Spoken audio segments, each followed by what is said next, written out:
Bonjour et bienvenue sur ce nouvel épisode de podcast. Je suis Catherine, la teinturière de Madeleine et Philibert. Madeleine et Philibert est une marque de laine que je teins de façon artisanale. J'ai créé cette marque il y a 8 ans maintenant. Et donc sur ces podcasts, je viens vous présenter les tricots que je fais, que j'ai réalisés ou qui sont en cours. Et donc en général, bien sûr, ça sera avec la laine que je teins. Donc voilà, ça ne parlera que de laine Madeleine et Philibert, mais avec plein de projets différents. Et ça vous permet de découvrir mon travail de teinture. Eh bien, nous allons commencer par la date. Tiens, alors nous sommes le lundi 7 octobre. Dans 5 jours, c'est le Knit It. Le Knit It est un salon, un gros salon maintenant, qui se tient à Lyon, à la Sucrière, les 12 et 13 octobre. Et là, depuis fin août, j'ai fait beaucoup de teintures pour ce salon. Et ensuite, le week-end suivant, le week-end du 19-20, je serai à Namur, en Belgique, au Crazy Knit and Crochet Festival, donc qui se tient à Namur. Voilà, donc deux salons bout à bout, une semaine après l'autre, et donc il a fallu beaucoup travailler. J'ai aussi quand même pas mal tricoté justement pour présenter des nouveaux modèles sur les différents salons, sur les 2 salons. Et donc je vais vous montrer voilà ce que j'ai tricoté dernièrement. Alors déjà, concernant les projets terminés, j'en ai, on va dire 2,5. On va dire 2,5 parce qu'il y en a un, il n'est pas totalement fini, mais bon.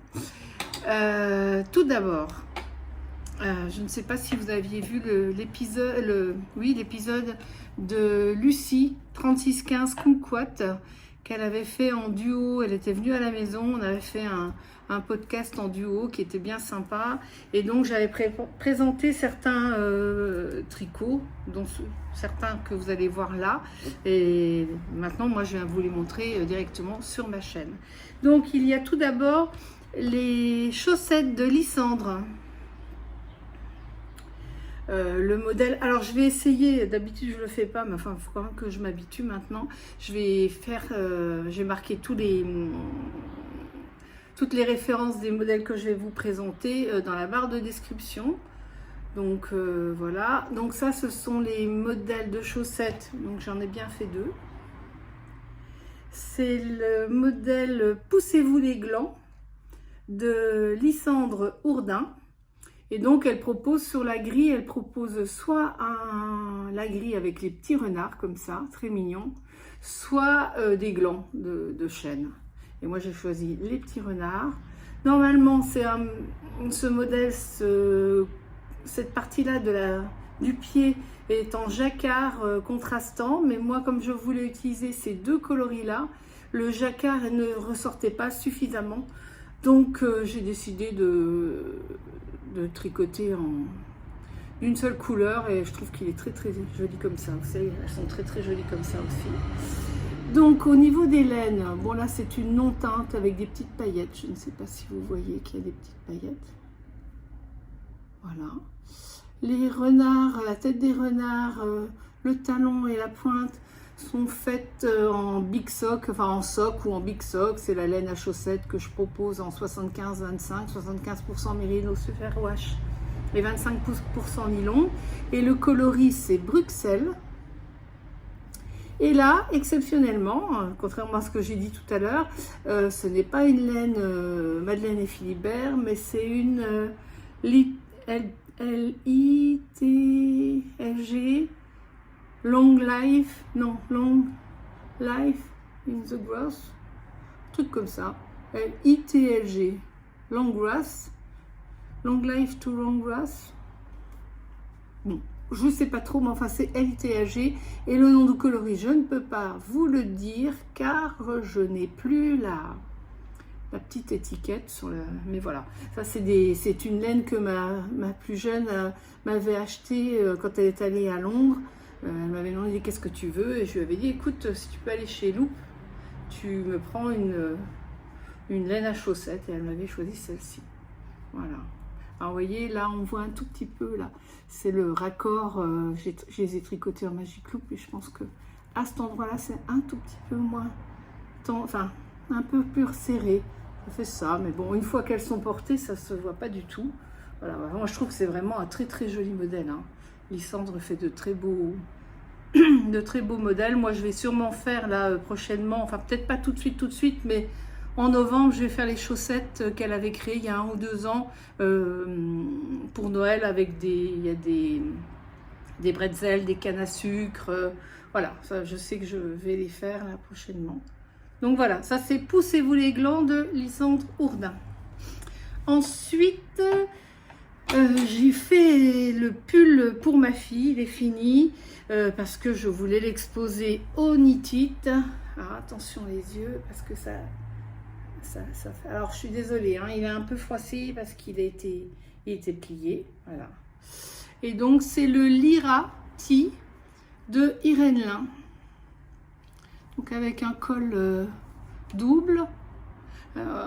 L'erreur que j'ai faite, c'est... Enfin, j'ai suivi le patron. Et donc elle disait de monter des mailles, de tricoter et ensuite de coudre.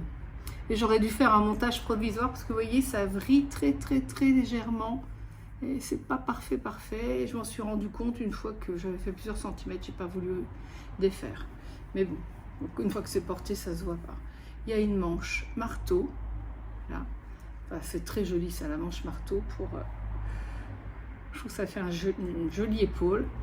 Alors des manches courtes, parce que Émilie, enfin c'est le modèle qui est comme ça d'ailleurs. Donc tout en... Irène aime beaucoup les côtes semi-torse. Enfin ça, moi c'est j'ai fait plusieurs modèles de cette créatrice, et l'autre en avait encore plus, hein, les côtes torse, enfin semi-torse, il n'y a que les mailles en droit que l'on fait torse, avec une torsade. Voilà. Et ensuite, bon, bah, il y a le corps. Et en bas, on refait cette bande avec les torsades et les côtes semi-torse. Après, je trouve que les côtes semi-torse, c'est pas plus compliqué que... Je trouve que ça, à la limite, c'est presque plus facile à tricoter. Enfin, c'est pas plus compliqué, on va dire plutôt. Donc, ce pull, je l'ai tricoté en base Merial Silk, qui est composé de... je crois que c'est 60% Merino Superwash, 20% Baby Alpaga et 20% soie. C'est des pourcentages où j'ai un léger doute. Pourtant c'est ma laine, mais j'ai tellement de base que je vois que c'est ça. Et j'ai pas envie de chercher, parce que là je fais vraiment le podcast, ça me pris il y a une demi-heure. Je me suis dit, avant de partir à Lyon, au Knit-It, faut que je fasse le podcast, parce que ça, je l'emmène à Lyon, à Namur, mais ensuite je le donne à ma fille. Donc au retour je l'aurai plus, donc il faut absolument que voilà, je le filme avant de lui donner. Et donc le coloris, c'est le coloris Willows. C'est un nouveau coloris que j'ai créé là dernièrement, que j'ai créé au mois d'août. Et donc c'est un rose fluo, hein. Mais voilà, je trouve que ça donne bonne mine. En hiver, ça sera parfait. Enfin, ma fille adore, donc c'est le principal. Et donc, il y aura du coloris Willows, justement, au Knit-It, vous le retrouverez. Il n'y a pas de souci, il y en aura. Et cette laine-là, Merino, Baby Alpaga et soie, elle est vraiment... Vous voyez, il y a un léger halo, mais très léger. Elle est très douce, très agréable à tricoter, enfin, vraiment parfaite. Si vous voulez tous les renseignements sur comment la taille des aiguilles, etc., mes pages Ravelry sont à jour. Mon pseudo Ravelry, c'est Katabou. Ça, je l'écrirai là en bas là. Je vous mettrai la référence de ma page Ravelry, parce qu'elle n'est pas au nom de Madeleine et Philibert, elle est au nom de mon pseudo que j'avais avant de créer des laines. Pas de la teinture de laine. Et ensuite, je disais 2,5, donc là il y en a 2, et le demi, c'est parce que je ne ferai pas la deuxième chaussette pour le moment. Ce sont, voilà, ça c'est un test. Un test que je fais pour Christelle Nioul, Christelle LK, qui est une designer belge, que vous connaissez, je pense, elle est quand même assez connue. Hein. Et donc, quand elle a montré ses chaussettes, là, regardez comme c'est beau. C'est vraiment magnifique. Ce modèle est superbe. Alors, donc il est en test, il n'est pas encore sorti. Il sortira mi-novembre, voilà. Mais je voulais quand même les montrer au Knit It parce que c'est un modèle très très intéressant. Ça change, c'est des chaussettes. Voilà, c'est pour ça que je voulais en avoir une de faite pour le Knit It, mais la deuxième n'est pas faite encore. Elle sera faite plus tard. Et donc déjà, c'est un modèle qui se commence par la pointe. Ce qui est assez rare maintenant, je trouve que souvent c'est des cuff down. Et là, c'est des two up. Et moi, j'aime beaucoup cette construction two up.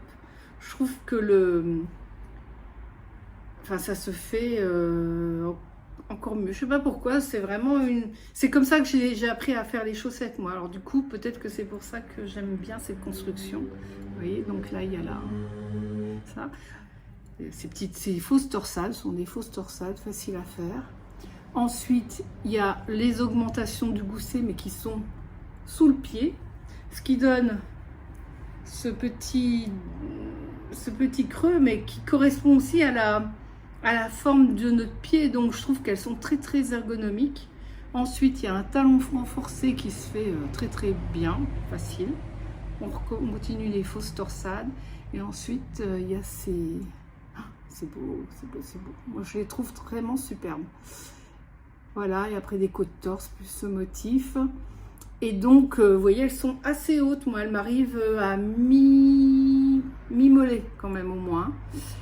Et l'autre particularité, vous le voyez, hein, c'est tricoté en fingering, enfin un fil fingering plus un fil de mohair, soie.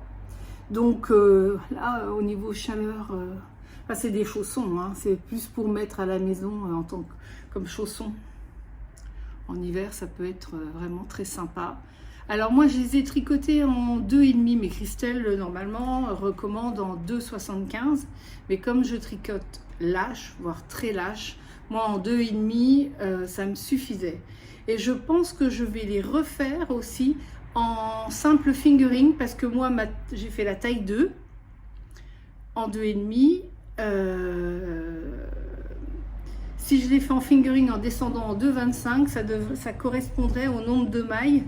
Là, c'était 60 mailles. Et moi, normalement, mes chaussettes, j'aime bien les faire soit en 60 mailles en 2,25. C'est vraiment le combo qui va le mieux. Voilà. Donc, je vais sûrement les refaire en fingering parce que elles sont tellement belles. Et pour la laine, donc toujours de la Madeleine et Philibert, hein, je suis désolée, et ça là-dessus, je ne vais pas vous parler beaucoup d'autres laines. Là, c'est une fingering non teinte, classique de base sock, de la Big Sock. Et un fil de mohair soie coloris au pays des licornes. Voilà. Avec des petites nuances de rose, de bleu, de jaune. Enfin, vraiment, elles sont magnifiques. Un petit bijou. Et donc le nom de ce patron, Christelle les a appelés les Reims Socks, comme la ville de Reims, parce que c'est vrai que ça fait penser au fronton ou à la façade de la cathédrale de Reims là, voilà. Donc ça, ce sont les Reims Socks. Donc voilà, ça, ce sont mes projets terminés. Ensuite, je vais vous montrer mes encours. Alors, il y a certains encours qui sont... ce sont des encours qui sont au dodo hein, pour le moment. Parce qu'il y a toujours... voilà, j'avais ça à faire pour le Knit It, donc ils sont passés à la trappe. Ça, j'avais montré ça avec Lucie. Alors, je peux vous remontrer, hein, parce que je ne sais pas si vous avez vu son podcast, au cas où je vais vous montrer. Mais ça n'a absolument pas bougé, puisque je n'ai pas eu le temps d'y retoucher depuis... J'ai d'autres tricots en cours. Ah, attendez que je cherche le bon côté. Voilà, ça c'est l'endroit. Donc c'est le Leaflet Shawl de Justina Markowska. Je le tricote en Mérissoyac coloris Berlin, qui est on peut dire un noir, ou alors un gris anthracite très foncé, mais pour moi il est noir. C'est le coloris Berlin. Je ne le fais que sur Yak justement parce que là je suis sûre d'obtenir un noir, alors que si c'est sur une base naturelle, c'est pas net. Voilà, et donc voilà, j'ai déjà fait tout ça.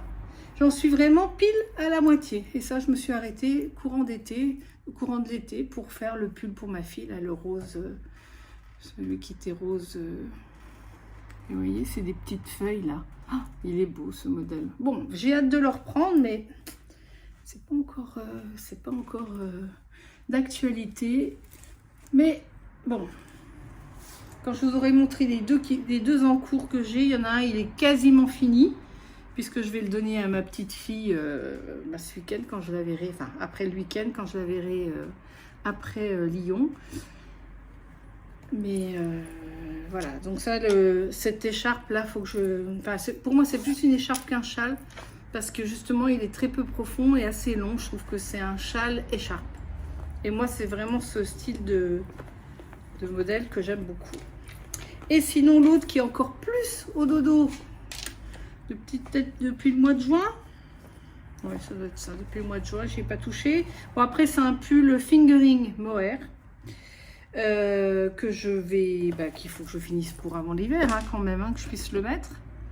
Donc, je tricote avec ces deux écheveaux. Donc là, c'est le coloris Québec. Mais c'est un Québec qui avait un peu... qui était... Bon, que je ne pouvais pas vendre parce que justement, je trouve qu'il est un peu trop nuancé et les couleurs se sont un peu séparées. Enfin, séparées. Vous voyez, des zones un peu plus rouges. Mais enfin, c'est Québec à la base. Et mohair Ostende. Et c'est vrai que c'est très intéressant, moi je trouve, de mélanger, au lieu de faire le mohair exactement de la même couleur que la fingering. Quand il y a une différence de nuance, je trouve que ça donne des résultats... magnifique, vous voyez, ça et ça va vous donner ça. Ah, il est tout froissé, il sort du sac, hein. Donc c'est le lait nu de Ankestricht, je crois. Voilà, vous voyez, ça donne ça donne du relief au tricot, je trouve, ce mélange de deux couleurs. Donc vous avez cette bande là, voilà, c'est un peu trop blanc, voilà, c'est plus, voilà, le résultat c'est plus ça. Alors moi j'aime bien, souvent quand j'ai fini le premier écheveau, je fais les manches. Vous voyez, je me souvenais même pas que j'avais fait les manches. Voilà, j'ai fait les manches, les deux manches sont faites, et là maintenant il n'y a plus qu'à descendre le corps. Donc devant il est comme ça, et alors pareil, un joli détail dans le dos, il y a du point de riz. Et pareil que pour le pull d'Émilie, il y a une manche marteau pour l'épaule. Voilà, et moi c'est Caroline Simello qui s'en était fait un dans mes laines. Je sais plus en quelle couleur elle l'a fait. Je crois que c'était en Nancy, en Mérissoyac. Des cas, ouais, Nancy, et vraiment et pour la première fois je me fais un pull en mohair. Alors je pense qu'en dessous je me mettrai un petit col roulé ou je sais pas, parce que moi le mohair je me suis quand même, faut quand même que j'essaye, parce que bon, tout le monde me dit que mon mohair est hyper doux et moi je ne porte pas, c'est un peu idiot franchement. Donc voilà, lui pareil, faut qu'il retourne sur mes aiguilles rapidement. Mais avant, je dois finir. Alors, attendez, je range. Et je vais vous montrer ce qu'il faut que je finisse pour ce week-end. Un pull trop mignon.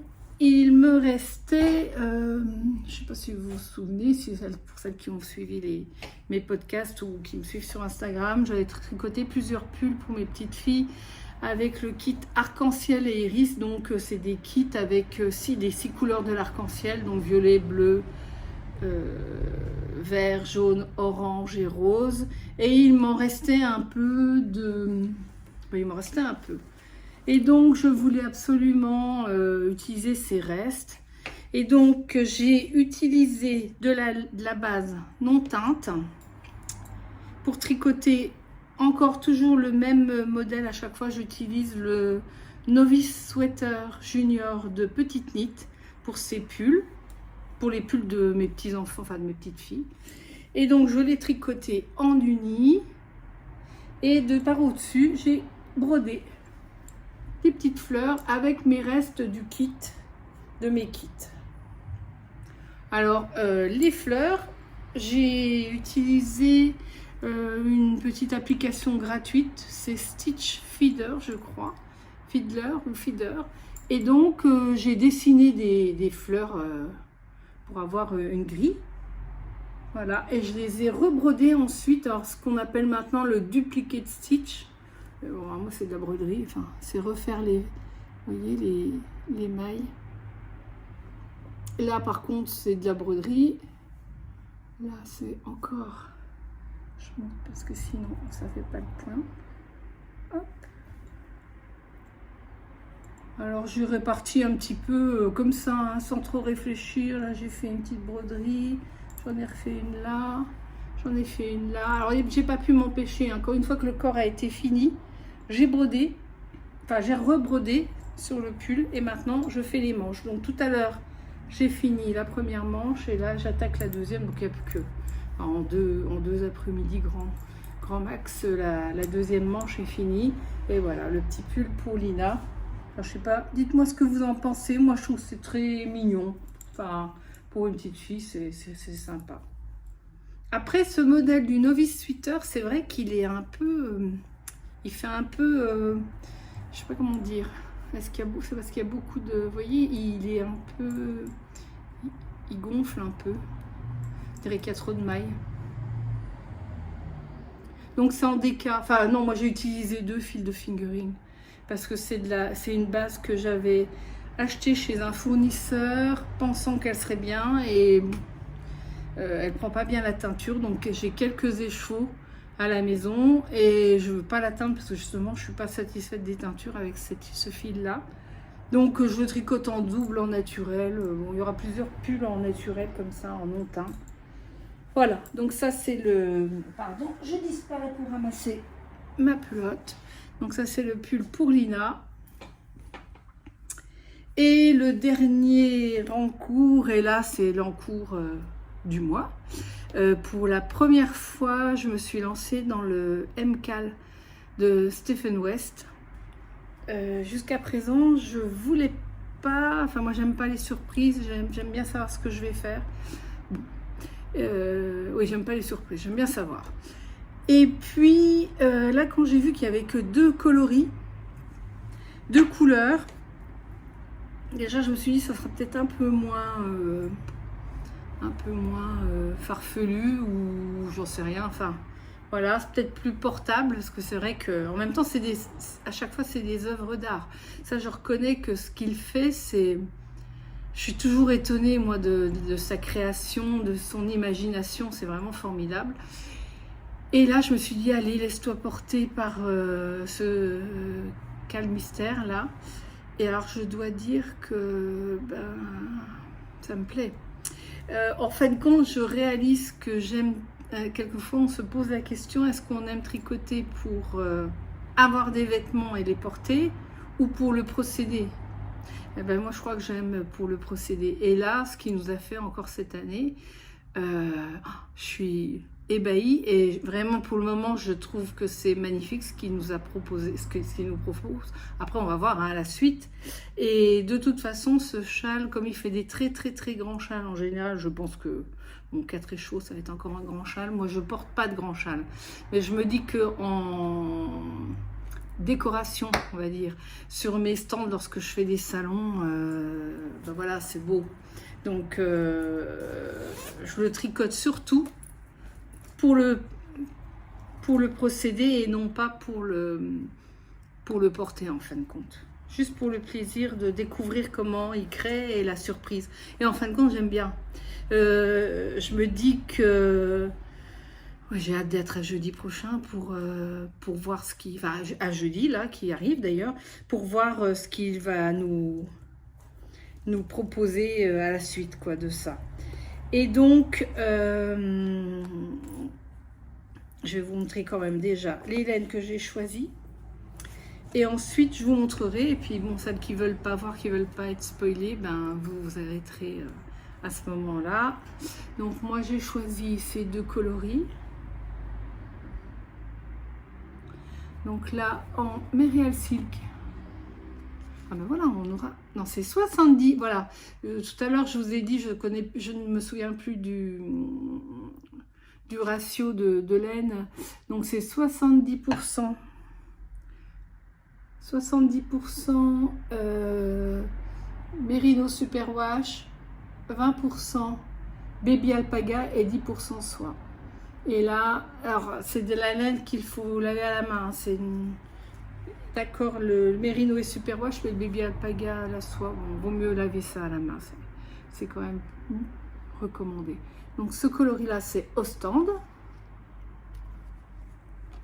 Et l'autre, c'est même la même base. Et là, c'est le coloris Himalaya. Vous voyez, c'est un rose avec des speckles. Je ne sais pas si vous allez les voir. Pardon. Hop. Est-ce que vous allez voir les speckles? Vous voyez, il y en a des tout petits là. Voilà, et là. Voilà, c'est le coloris Himalaya. Et donc, pour celles qui ne veulent pas voir le début du châle, eh bien, je vous dis à bientôt. J'aurai peut-être l'occasion de vous rencontrer au Nitit ou à Namur, ou fin novembre, je serai aussi à Porspoder dans le Finistère, à la pointe Finistère, là, après Brest, vraiment à la pointe. Voilà, ça c'est mes 3 salons où je serai jusqu'à la fin de l'année. Voilà, c'est mes 3 prochains salons. Et ben, je vous dis à bientôt. Et donc, pour celles qui sont restées, voilà ce que donne Ostende et Himalaya. Et donc là, fallait faire 3 pièces comme ça. Bon, bah, vous voyez, moi c'est pareil. Je suis descendue, j'ai pris du 3,25 parce que 3,5 c'était trop détendu. Donc moi 3,25, je pense que je vais avoir un châle immense. Voilà. Et puis pour le moment, il faut rattacher. On va rattacher, mais non, je sais même pas si je peux montrer vraiment.